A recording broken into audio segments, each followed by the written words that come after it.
So for this drawing, I'm actually going to create the back of the shirt as well. So let's select my zoom tool and just zoom out a little bit. So we've got some space. Now the first thing I'm going to need to do is just create a new layer for my back view. I'm going to put it all on a new layer just so it's easier to manage. So I'm going to come in and do a create new layer, and I'm going to call this back view. I then need to make a copy of everything that's on my front layer. So to do that, I'm going to go in and just make sure everything is unlocked apart from the dummy. So I can expand the layers and just check that we don't have any locked objects within them. I don't think we do, but just to be sure.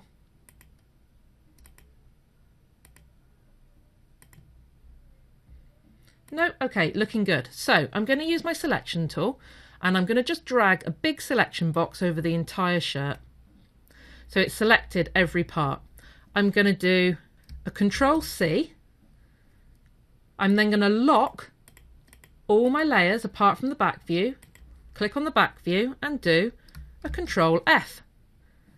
So it's putting it directly in front at the moment. So I'm just going to take my selection tool and then drag using the Shift key to constrain it to a 45-degree angle and then release my mouse. So it's taken an exact copy. And I'm going to use this for the basis for creating the back view. Now obviously there's quite a lot of parts of this I don't actually need for the back. So let's start by going in and removing the parts that are unnecessary. So we'll use the zoom tool just to zoom in a bit so we can see what we're doing. Now because everything's on the back view layer, nothing's locked at the moment, so I can just go in with either my selection tool or my eraser tool, whichever one you want to use, and just start deleting the components that we don't need. So I'm going to drag a box over the placket because we don't need that. Let's click delete, and we don't need this button. And we certainly don't need this collar piece. And we don't need these two. We'll redraw those again in a second.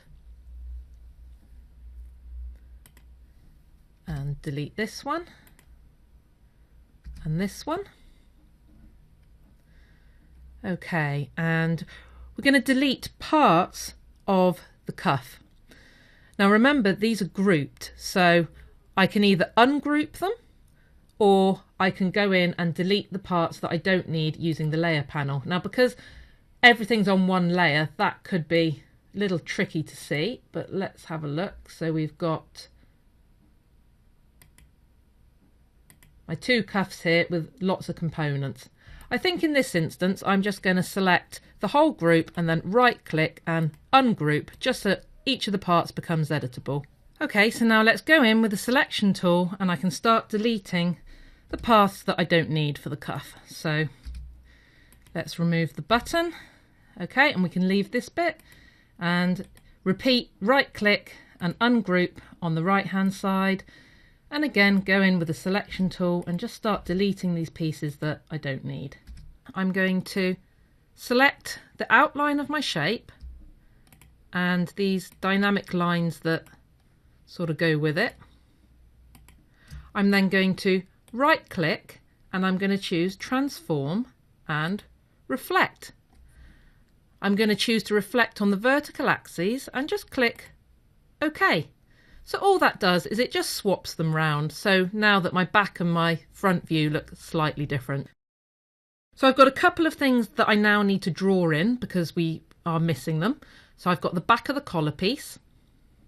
Let's just lock my outline layer so I don't interfere with this. So with my outline layer selected, if you go to the layers panel and just click on the menu and then choose locate object, it quickly shows you where your selected object is in the layers panel. This then enables me to click on the padlock sign and lock it. So I'm going to go in with my pen tool and I'm going to just click here and here, and then control click off, and let's use my selection tool to just change the width of that. So let's choose 0.5 point. With my selection tool again, I'm just going to do Control Shift Alt Let's make a bit of a copy there, and we can just drag to change it. When I'm happy with its exact position, I can then make sure it's back to 0.5 point, and let's give it a dashed line to do my top stitching on the collar there. Again, with the pen tool, I'm going to draw in a yoke. Actually, first, before we do that, let's just lock the sleeve point. So let's use my locate object again. So let's lock that one. And sorry, select the armhole and locate object and lock that one. Okay, so now back to the pen tool and let's just draw in the yoke. So hold down Shift to constrain the line and click again, and then Control or Command click to finish. And let's take a copy of that one. So Shift, Control and Alt, and then we can make that a dashed line. So let's now go to my pencil tool and let's just add the little crease that we see in the yoke.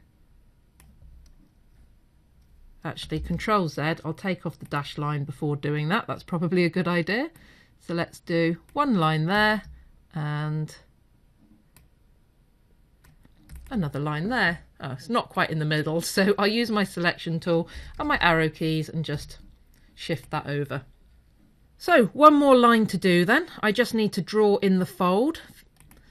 So let's go with my pen tool. I'm going to click here and just come straight down.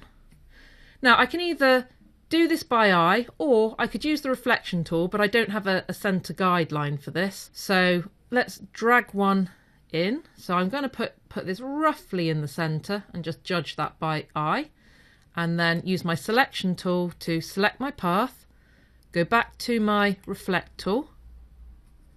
Let's drag the point of reflection here onto this central guideline, and then dragging with the mouse till we see the line, Control, Shift and Alt, and release my mouse, and there we have my final line and my shirt back is complete. So let's take my zoom tool and just zoom out. I'm just going to go to View, Guides, Hide Guides, and there we have my completed shirt drawing.